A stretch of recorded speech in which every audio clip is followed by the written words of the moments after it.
भाई जो गुरु वचन पे डट गए, कट गए फंद चुरा।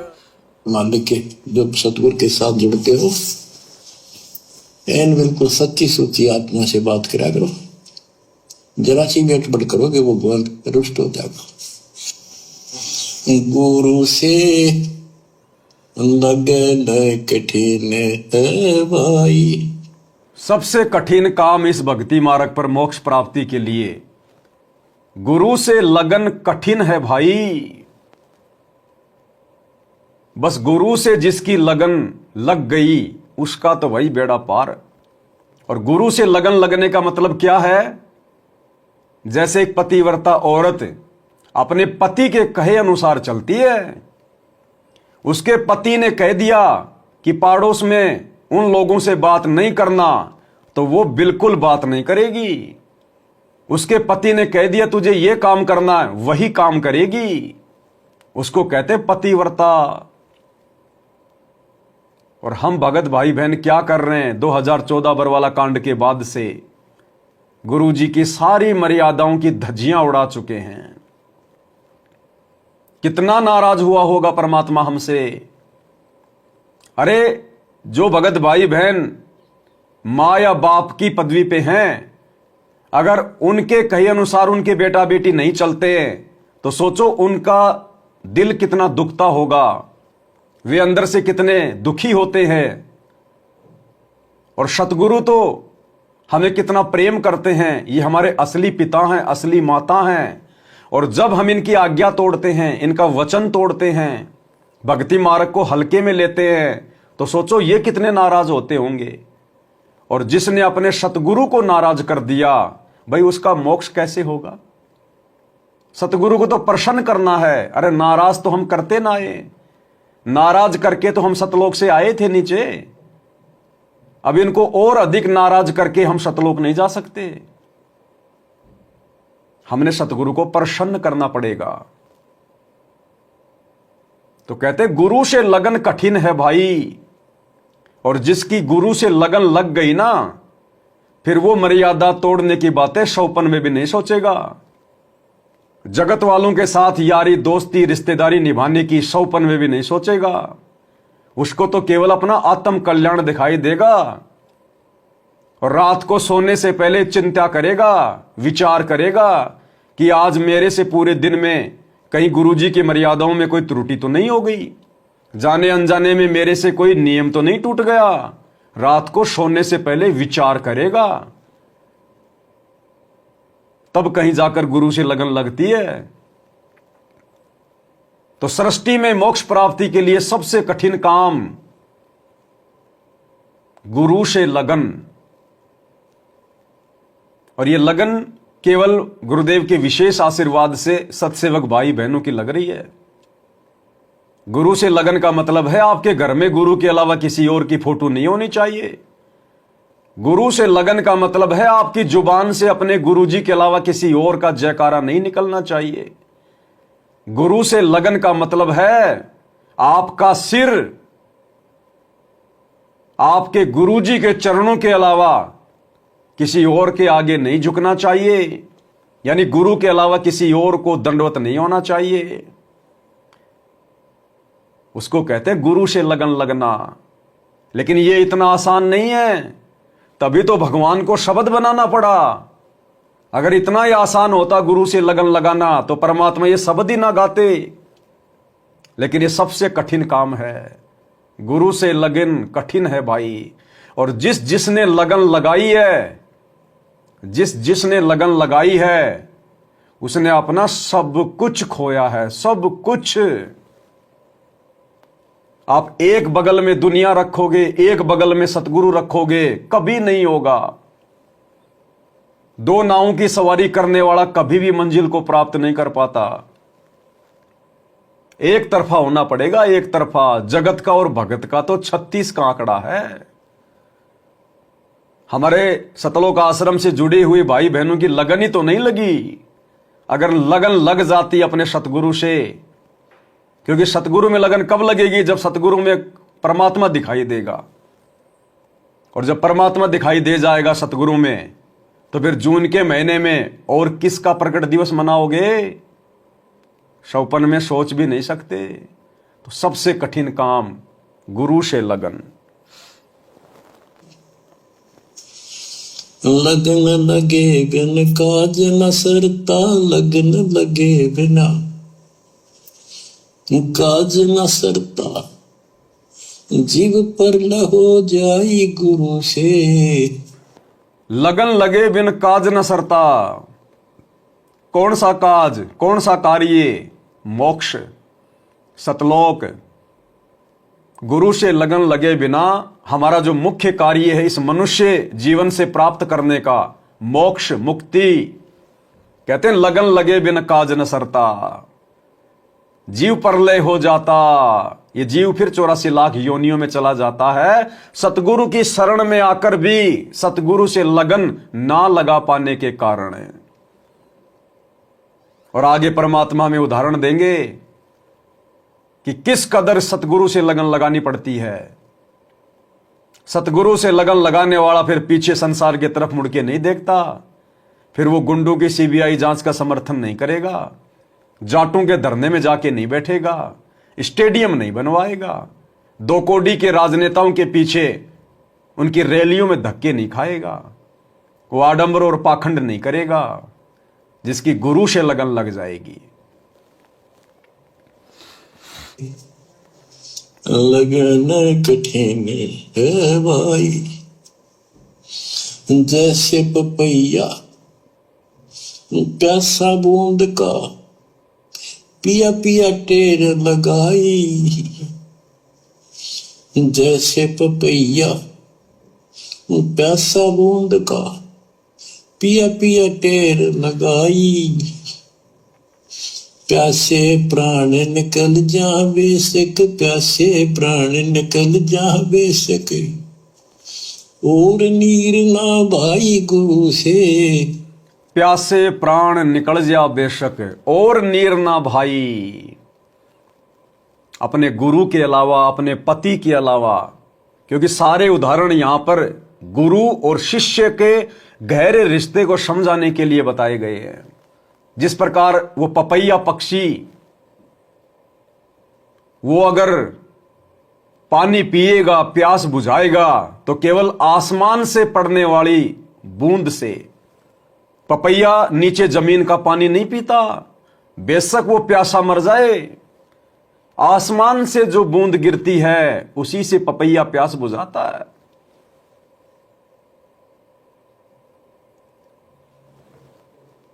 बेशक प्राण निकल जा और नीर ना भाई। इसी प्रकार भाइयों और बहनों, हमने अपने गुरु के अतिरिक्त, अपने सतगुरु के अतिरिक्त किसी और के ऊपर आश्रित नहीं होना, किसी और के ऊपर आसक्त नहीं होना, किसी और में परमात्मा नहीं देखना। उस पपैये की तरह हमने भी उस बूंद रूपी सतगुरु के ऊपर ही आश्रित रहना है। हमारी मदद करेगा तो सतगुरु करेगा। सतगुरु के अलावा हमने दुनिया का भिखारी नहीं बनना, किसी अन्य देवी देवता का भिखारी नहीं बनना, किसी और में परमात्मा देखकर उसके आगे हाथ नहीं फैलाने, उससे नहीं मांगना, केवल अपना सतगुरु।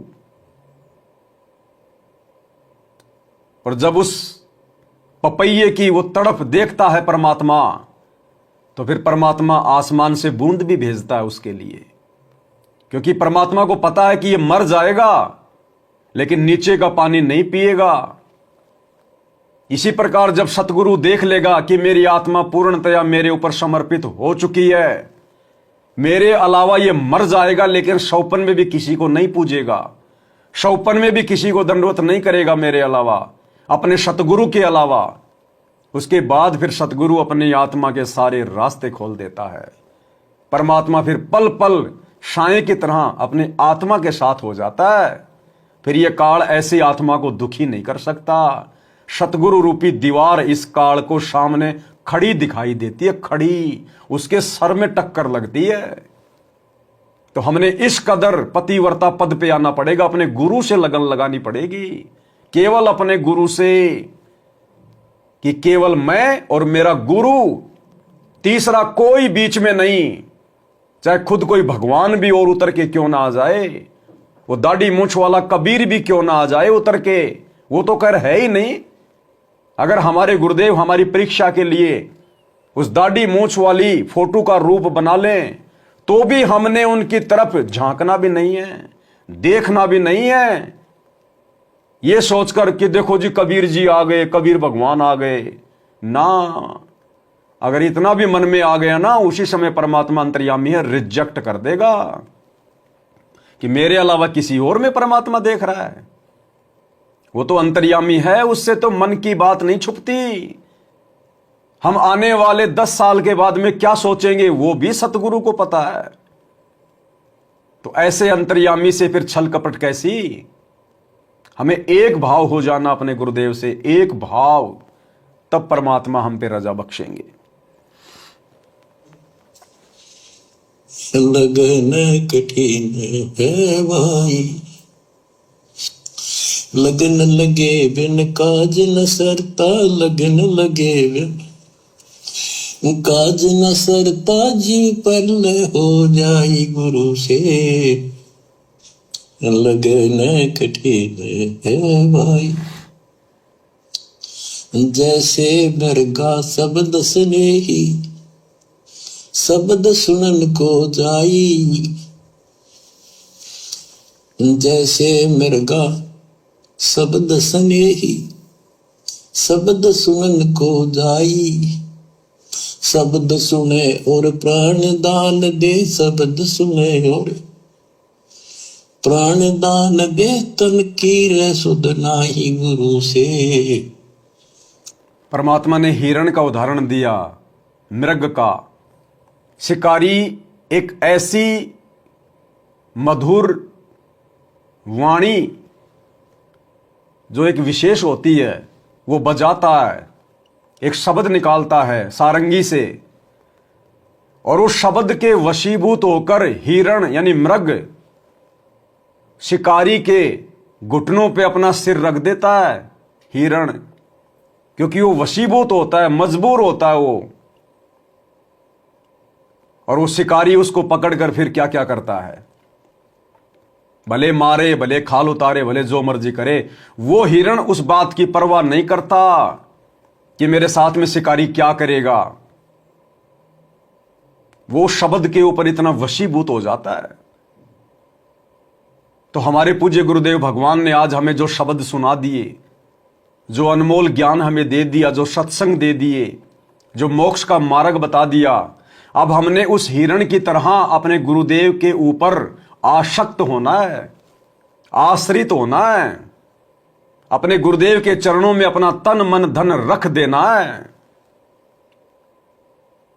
भले हमारे साथ में कुछ भी बीते, भले समाज हमें कुछ भी कहे, परिवार हमें कुछ भी कहे, अगर हमें सतगुरु समझ में आ गया और अपना आत्मिक जो कल्याण है यदि वो दिखाई दे रहा है, तो फिर हमने किसी की परवाह नहीं करनी, अपने खुद के प्राणों की भी परवाह नहीं करनी। स्वयं को अपने सतगुरु के चरणों में समर्पित कर देना एज ए इष्ट, एज ए परमात्मा, कि मालिक आप जानो, आपका काम जाने, ये दास आपके चरणों में। भले कैसी भी परिस्थिति में रखो, जो राखूं त्यों ही रहूं, जो देवो सो खाऊं। कैसे भी रखो परमात्मा, कुत्ता हूं गुरुदेव का, पवन दास का नाम, गले प्रेम की जोड़ी, जहां खींचो तां जाऊं। तो इस कदर हमने अपने गुरुजी के प्रति समर्पित होना होगा। अब एक तरफ तो हम गुरुजी के प्रति समर्पित होने का दिखावा भी कर रहे हैं, और फिर गरीबदास जी का बोध दिवस मना देते हैं, कबीर जी का प्रकट दिवस मना देते हैं। अरे वे कौन है फिर गुरुजी के प्रति समर्पित होना कहां हुआ। जो भी कुछ मनाना है अपने गुरुजी का, किसी और का नहीं। अरे जो पतिव्रता औरत होती है, क्या वो अपने खुद के पति के अलावा किसी गैर पुरुष का कोई जन्मदिन या कोई उसका वो मरण दिन मनाती है क्या? नहीं मनाती। तो हमने केवल अपने गुरुदेव का प्रकट दिवस मनाना है 8 सितंबर के दिन, क्योंकि हमारे गुरुदेव प्रकट हुए हैं, ये प्रकट ही होते हैं, स्वयंभू परमात्मा है। इनका कोई मरण दिन नहीं होता, केवल इनका प्रकट दिवस होता है। तो 8 सितंबर को केवल सतगुरु का प्रकट दिवस है। इसके अलावा ये फालतू के हमने कोई दिवस नहीं मनाने। गरीबदास जी का बोध दिवस आ गया, फलाने का प्रकट दिवस आ गया, ये गुरु जी के प्रति समर्पित होने की निशानी नहीं है, ये गुरु से लगन लगाने की पहचान नहीं है। अभी हम पतिव्रता पद पे नहीं है, लगन लगानी पड़ेगी गुरुदेव से, उस हिरण की तरह समर्पित होना पड़ेगा। गुरु जी की भक्ति कर रहे हैं, नरेंद्र मोदी की रैली में धक्के खा रहे हैं, तो आप अपने गुरु जी पे समर्पित कहां हैं? क्या सुनने गए थे नरेंद्र मोदी की रैली में? क्या गुरुजी ने ज्ञान थोड़ा दे दिया जो नरेंद्र मोदी से लेने गए थे उसकी रैली में? गुरुजी से ज्ञान ले रखा है, गुंडों की सीबीआई जांच में जाके बैठ रहे हो राजपूत करणी सेना के साथ। गुरुजी ने ज्ञान देने में कमी छोड़ दी जो उन समाज के लोगों से ज्ञान लेने गए थे। हरियाणा के जाट आरक्षण में जाके बैठ गए। गुरुजी के ज्ञान में कोई कमी रह गई जो हरियाणा के शराबी, उन कवाबी जगत वालों से ज्ञान लेने गए थे? ये गुरुजी के प्रति समर्पित होने की निशानियां नहीं है। केवल अपना गुरु और दूसरा कोई नहीं।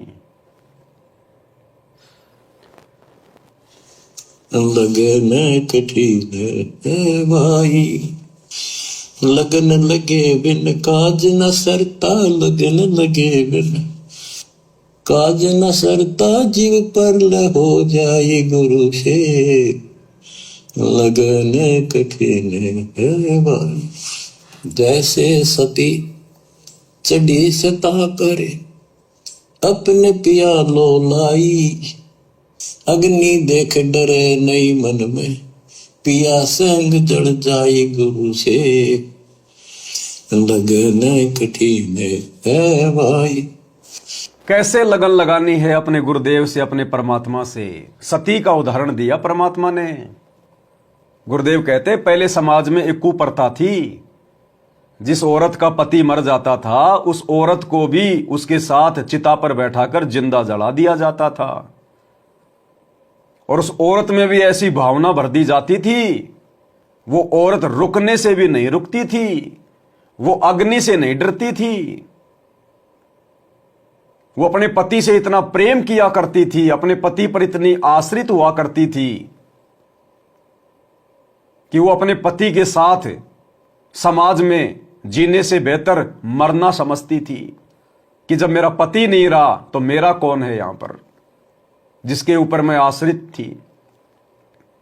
और उसको रोकने के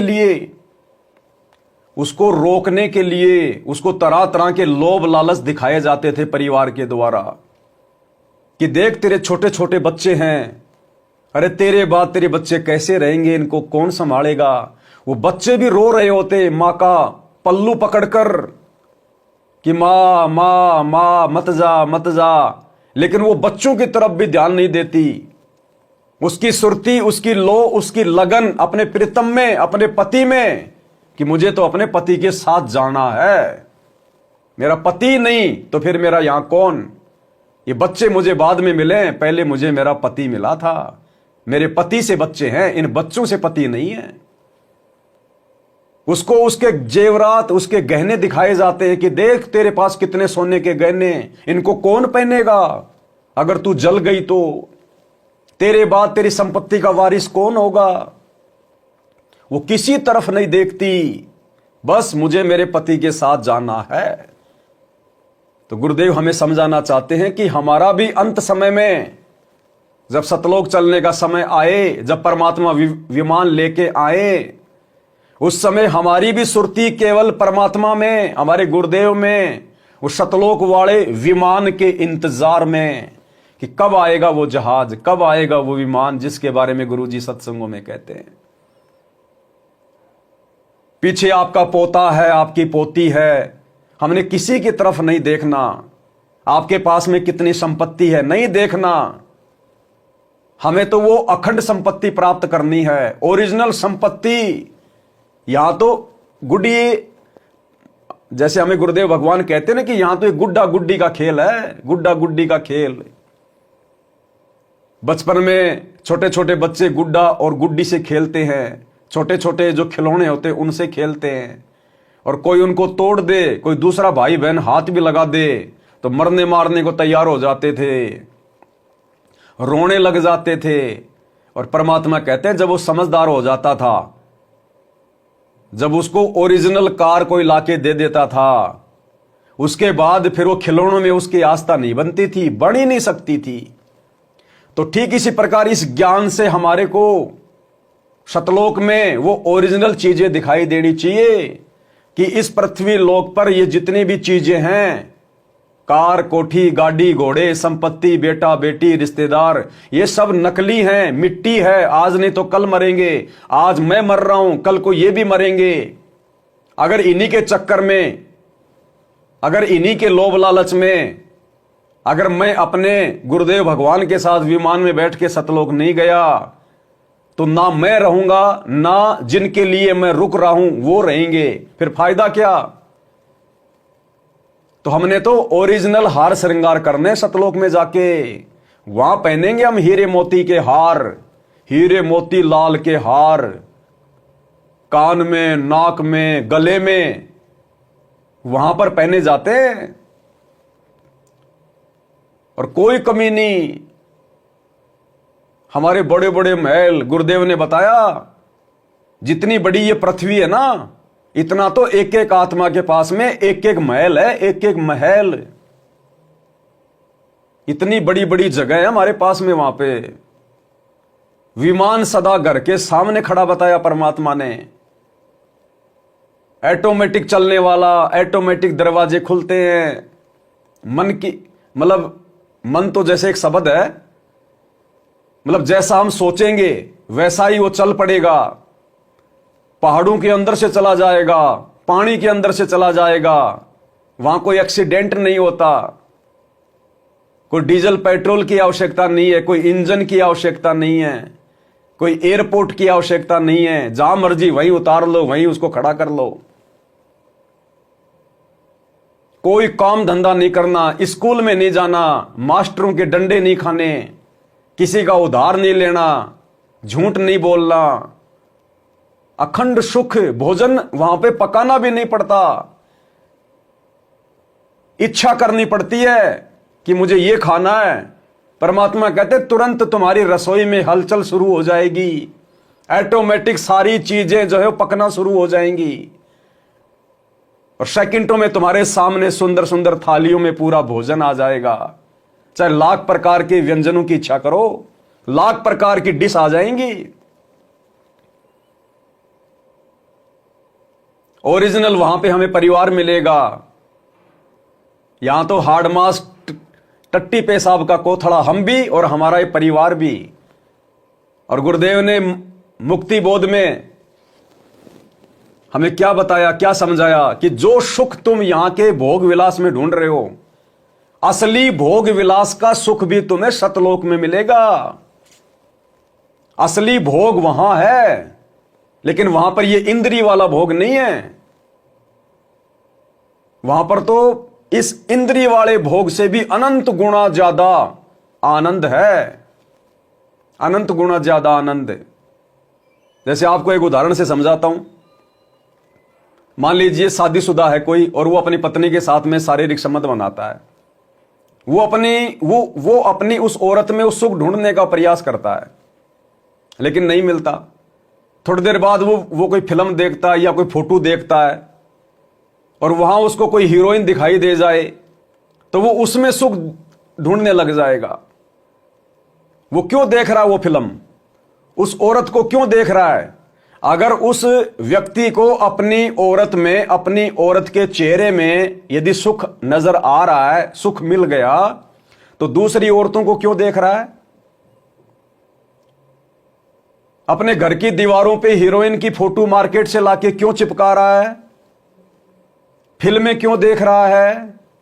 क्योंकि उसको अपनी औरत में सारी वो क्रिया करते करते भी सुख नजर नहीं आ रहा। वो किसी और में सुंदरता देखना चाहता है, किसी और में सुख प्राप्त करना चाहता है, लेकिन यहां वो सुख नहीं मिलेगा। इसलिए परमात्मा कहते हैं सतलोक में जो हंस और हंसनी है, एक दूसरे को देखने मात्र से इतनी असीम सुख और आनंद की प्राप्ति होती है जितना हम यहां पर लाखों बार भोग विलास करके भी प्राप्त नहीं कर सकते। और वो अखंड सुख बना रहता है। यहां आपने भोग विलास किया, 2 मिनट समझो आपको आनंद मिला झूठा, और वहां आनंद कभी समाप्ति नहीं होता। परमात्मा कहते हैं सतलोक में प्रत्येक आत्मा के अंदर इतना सुरूर है, इतना नशा है, जैसे 100 बोतल किसी ने शराब की पी रखी हो। जैसे यहां पर कोई एक शराब की बोतल पी लेता है, उसके पैर लड़खड़ाते हैं, मदोस रहता है, कोई चिंता नहीं, कोई टेंशन नहीं, भले ही उसको कोई लाख रुपए मांगता है, क्योंकि हम यहां पर चिंता मिटाने के लिए तो शराब पीते हैं, गम भुलाने के लिए तो शराब पीते हैं। तो आदमी जब शराब पी लेता है और जब तक नशा रहता है, उसको कोई चिंता नहीं कि बच्चों की फीस के पैसे भी नहीं है, वो कर्जदार कर मांगने के लिए आएगा, उसको कहां से दूंगा, घर में शाम का आटा ही नहीं है। जब तक शराब नहीं पी थी तब तक तो उसको सारी चिंता थी, शराब पी ली, जब तक नशा है कोई चिंता नहीं। तो परमात्मा कहते हैं उस सतलोक में जैसे 100 बोतल पी लो, ऐसा नशा तो वहां पर ऑटोमेटिक आत्मा में रहता है, ऑटोमेटिक। लेकिन वो नशा यहां की तरह ये घटिया नहीं होता कि आदमी को कुछ होश ही नहीं है। वो नशा अलग है, वो मदहोशी अलग है, वो सुरूर अलग है। जैसे नशा तो आदमी शराब की बोतल पी के भी कर लेता है, वो भी एक नशा है। और कोई लड़का किसी लड़की के चक्कर में पड़ के प्यार प्रेम में जो नशा है, वो भी एक नशा है। तो इसी प्रकार सतलोक का नशा सबसे न्यारा, सबसे प्यारा, सबसे सुंदर, सबसे स्वच्छ, सबसे शुद्ध है। लेकिन वो मिलेगा कैसे? जब हम अपने गुरुजी में लगन लगाएंगे। और परमात्मा कहते हैं भाई ये बड़ा मुश्किल काम है, गुरु से लगन कठिन है भाई, और लगन लगे बिन बात ना सरती।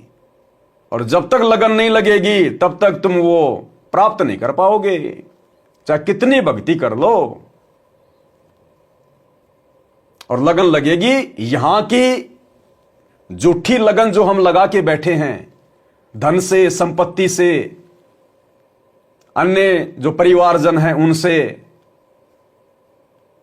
ये झूठी लगन हमने ज्ञान को आधार बना के त्यागनी पड़ेगी। रहना तो परिवार में पड़ेगा, जिम्मेदारियां भी निभानी पड़ेंगी, काम धंधा भी करना पड़ेगा, लेकिन सुरती केवल सतलोक में अपने गुरुजी के चरणों में और पतिव्रता पद पे रहते हुए, अपने गुरु के अलावा किसी को दंडवत नहीं, किसी का जयकारा नहीं, किसी की फोटो नहीं, किसी का कोई प्रकट दिवस नहीं, तब हमारी लगन मानी जाएगी गुरुजी में। जैसे वो सती स्त्री, उसको जब वो अग्नि में जलने के लिए जाती है, उस समय उसको रोका जाता है, तरह तरह के लोभ लालच दिखाए जाते हैं, उसका परिवार सामने लाके खड़ा कर दिया जाता है, लेकिन वो किसी की नहीं सुनती कि मुझे तो जलना अपने गुरुजी के साथ। तो इसी प्रकार भाई और बहनों, आप और हमारी लगन भी हमारे पूज्य गुरुदेव में उस सती की तरह होगी, तभी हमारी बात बनेगी। लगन लगे बिन काज न सरता, लगन लगे बिन काज न सरता, जीव पर ले हो जाई गुरु से। लगन कठी है भाई, दो दल सन्मुख आन लड़े हैं, सूरा लेत लड़ाई। दो दल सम्मुख जब आन लड़े हैं, सूरवीर सूरा लेत लड़ाई। टूक टूक हो गिर धरती पे, टूक टूक हो गिर धरती पे, मैदान छोड़ ना जाई गुरु से। दो दल आन मिले हैं सन्मुख, और सूरा लेत लड़ाई। आज आप और हम भगत भाई बहन सतगुरु से उपदेश लेने के बाद इस स्थिति में आ चुके हैं। दो सूरवीर कौन है यहां पर? जगत और भगत। यानी सतगुरु से उपदेश लेने के बाद, भक्ति मार्ग पर आने के बाद आप और हमारी मर्यादा, नियम, परंपराएं जगत वालों के नियम और परंपराओं से बिल्कुल विपरीत हो जाती हैं। आप और हमारा बात बात पे टकराव होगा जगत के साथ, रिश्तेदारों के साथ जो अनुपदेशी हैं। तो परमात्मा कहते हैं उस जंग में वही जीतेगा जो सूरवीर होगा।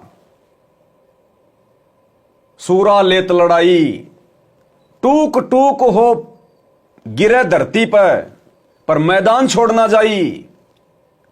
भले भगत को कितना ही संघर्ष करना पड़े, कितनी चुनौतियों का सामना करना पड़े, घर छूट जाए, परिवार छूट जाए, समाज छूट जाए, लेकिन परमात्मा कहते हैं भगत कभी भी भक्ति मार्ग रूपी मैदान को नहीं छोड़ेगा, अपने गुरुजी के चरणों को नहीं छोड़ेगा, मर्यादा नहीं तोड़ेगा, भले खुद टूट जाएगा। और जब भगत इतना दृढ़ निश्चय कर लेता है गुरु वचन को निभाने का, फिर परमात्मा ऐसी आत्मा को टूटने नहीं देता, क्योंकि हम समर्थ की शरण में हैं। परमात्मा कहते हैं जैतू चाले एक कदम में चालू कदम 60, और जैतू हो जा काठ का मैं हो जाऊं लोहे की लाठ। तो सतगुरु हमारी पीठ पीछे खड़ा है डंडा लेके, और सतगुरु के आगे फिर यह काल कांपता है, फिर यह मैदान छोड़ के भाग जाता है। लेकिन सतगुरु कब साथ देगा? पहले सतगुरु भगत को देखेगा, भगत कितना दृढ़ है। ऊपर से तो हम दृढ़ दिखाई दे रहे हैं, अंदर हमारे कमजोरी आ गई, समाज के आगे झुकने की, मर्यादा तोड़ने की। अगर मन में भी विचार आ गया मर्यादा तोड़ने का किसी भी कारण से, कि अगर मैं ऐसा नहीं करूंगा तो मेरा बाप मुझे घर से निकाल देगा, मेरे बाप की जमीन में मुझे हिस्सा नहीं मिलेगा, मकान में मेरे को हिस्सा नहीं मिलेगा, मेरी नौकरी छूट जाएगी। अगर जरा भी कच्चापन आ गया, जैसे राजा सिकंदर लोदी में आ जाया करता था, जनता के दबाव में आ जाता था अपना राज्य हाथ से निकलने के डर के कारण, और बार बार अपने परमात्मा के साथ में बदतमीजियां करता था, अपने हाथों से हथकड़ियां पहना देता था अपने गुरुजी को। तो अगर मन में भी हमारे अगर विचार आ गए मर्यादा तोड़ने के, मर्यादा तोड़ने के बाद तो सारा काम ही खराब हो जाएगा। अगर विचार भी आ गए, कमजोरी भी आ गई, अगर जरा भी हमने गुरुजी पे अविश्वास प्रकट कर दिया, उसी समय हमारा काम बिगड़ जाएगा। फिर ये गुरु से लगन नहीं लगी हमारी।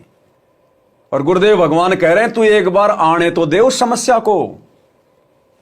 सतगुरुदेव भगवान कहते हैं कि तेरे सामने जो भी समस्या आ रही है, जो भी परिस्थिति आ रही है नाम लेने के बाद, अरे तू एक बार अपने गुरुजी पर विश्वास तो करके देख, एक बार तू उस परिस्थिति को आने तो दे, देखते हैं तेरा क्या बिगाड़ेगी वो परिस्थिति। परमात्मा कहते हैं तुम हाथी पे बैठे हो, फिर भैया कुत्ते का डर काहे का, हस्ती चढ़ डरिए नहीं जसवान बुकाई। फिर हमने दुनिया से डरना नहीं, घबराना नहीं, क्योंकि गलत हम कुछ करेंगे नहीं, क्योंकि हम भगत हैं। हां, यदि हम ही गलत करेंगे, हमारे मन में कोई दोष है, हमने कोई चोरी कर ली, जारी कर ली, छल कपट कर लिया, किसी के साथ धोखाधड़ी कर ली, फिर आप चाहे गुरुजी को कितना ही पुकार लेना, 1% भी मदद नहीं होगी।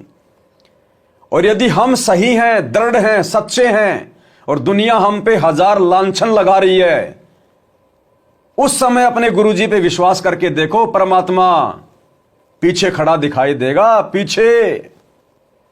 तो परमात्मा कहते हैं एक बार उस समस्या को आने तो दे, देखते हैं वो समस्या बड़ी है या फिर तेरा गुरु बड़ा है। लेकिन हम लोग पहले डर जाते हैं, पहले घबरा जाते हैं, फिर परमात्मा देख लेता है भगत में कच्चापन आ गया, ये ऑटोमेटिक नियम है, फिर परमात्मा वहां से हट जाता है। तो हमने दृढ़ विश्वास अपने गुरुजी पे करना होगा। और एक बार जिसने ये रिहर्सल कर ली, फिर हमारा दिल खुल जाएगा, फिर हम दृढ़ हो जाएंगे, फिर विश्वास हो जाएगा कि गुरुजी खड़े हैं, अब कोई टेंशन नहीं है। लेकिन एक बार दृढ़ता प्राप्त करने के लिए आपने दृढ़ता दिखानी पड़ेगी। देखते हैं हो जाएगा, जो होगा सो होगा यार, क्या होगा, नौकरी तो छूटेगी, भाड़ में जाओ, छूट जाने दो।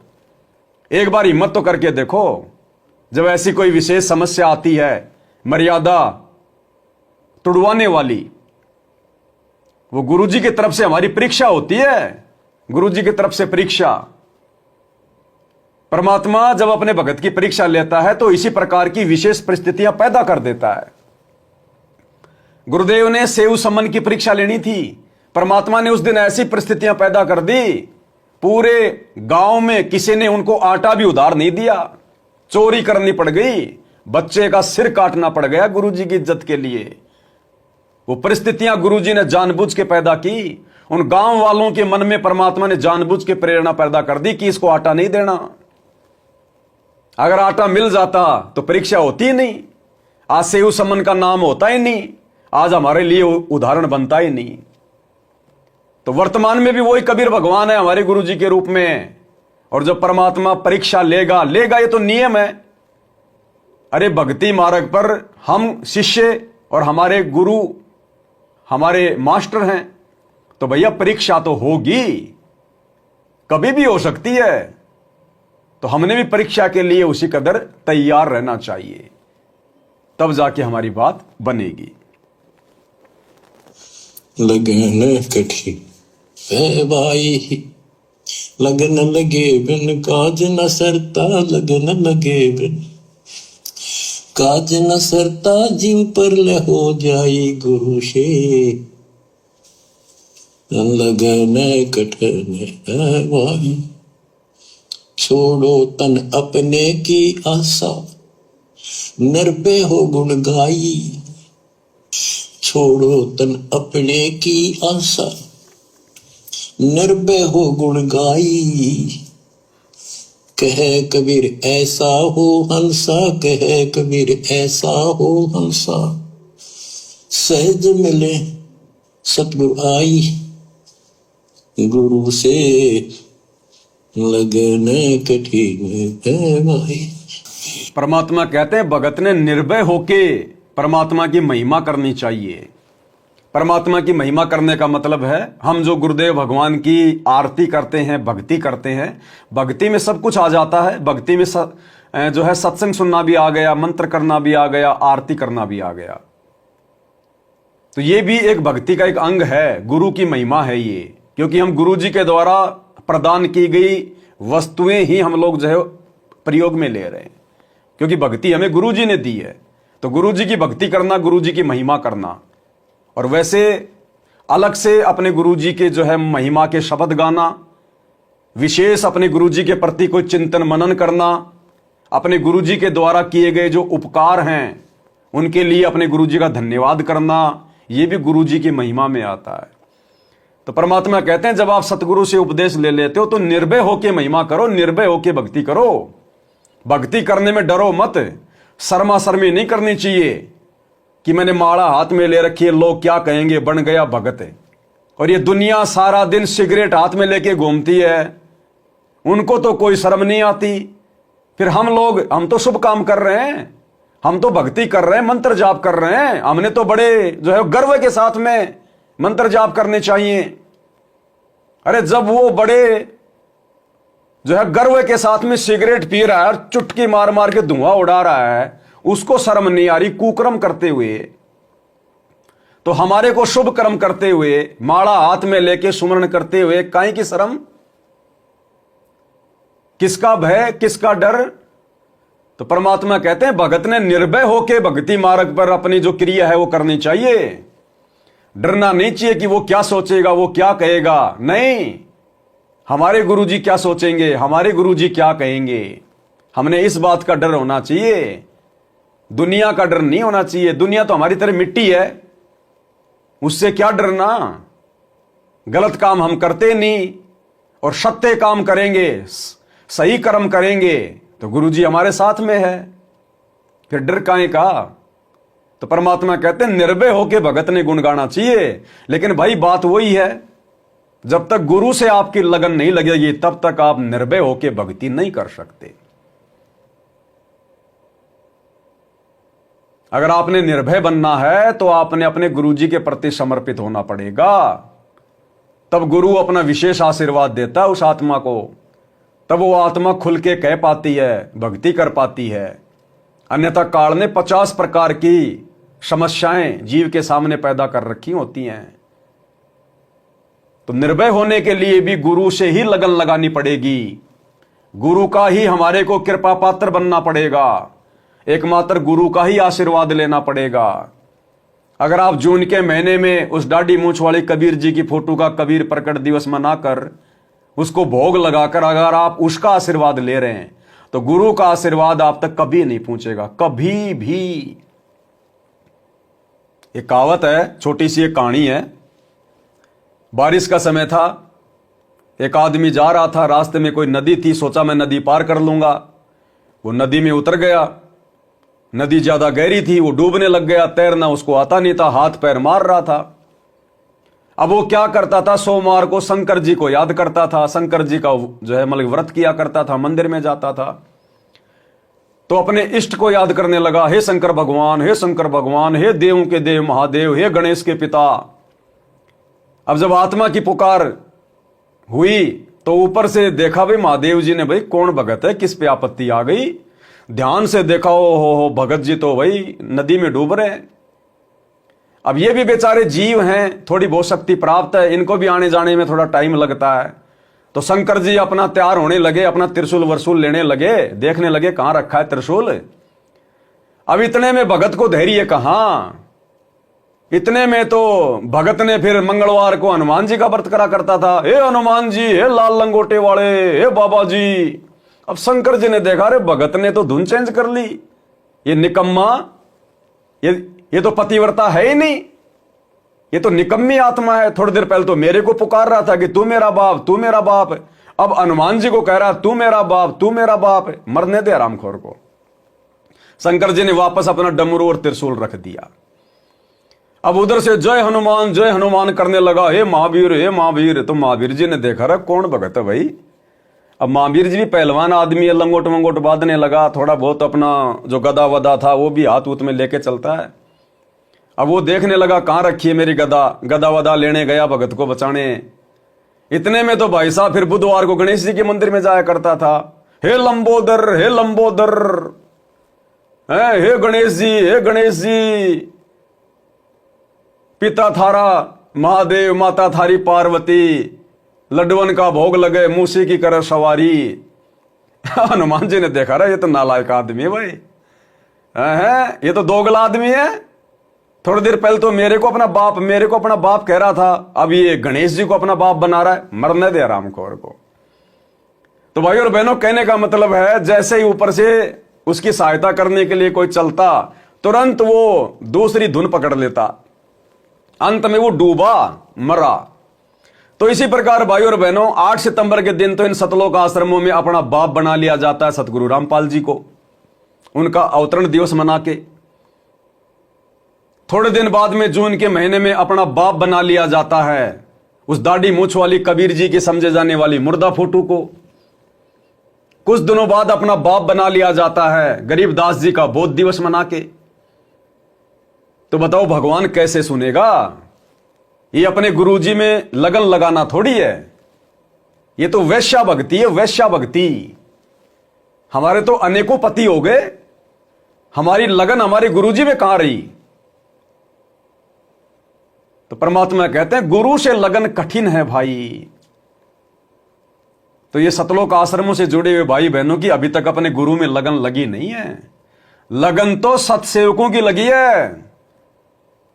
अगर कोई सारी संपत्ति दे दे, पूरे ब्रह्मांड दे दे, 21 ब्रह्मांड, ये छोटा मोटा मंत्री प्रधानमंत्री का पद तो छोड़ो, ये तो बीड़ी सिगरेट के धुएं का जैसा है। अगर कोई 21 ब्रह्मांड का राज भी दे दे तो भी हम अपने गुरुजी के अलावा उस दाढ़ी मूंछ वाली कबीर जी की फोटो को अपने लॉकेट में भी नहीं डाल सकते। उसका कबीर प्रकट दिवस मनाना तो सपने जैसी बात है। हम उस फोटो को दंडवत भी नहीं करेंगे। अगर 21 ब्रह्मांड का भी राज दे दिया जाए तो